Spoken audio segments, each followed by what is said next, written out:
saulītē manu zemīti.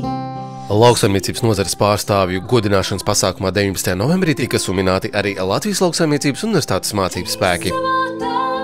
Ministru kabineta atzinības rakstu saņēma Lauksaimniecības fakultātes asociētā profesore Dzidra Kreišmane.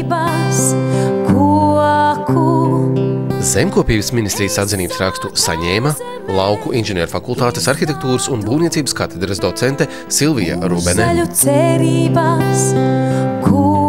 Informācijas tehnoloģiju fakultātes datoru sistēmu katedras vadītāja Rudīte Čevere. Lauku inženieru fakultātes zemes ierīcības un ģeodēzijas katedras profesore Anda Jankava.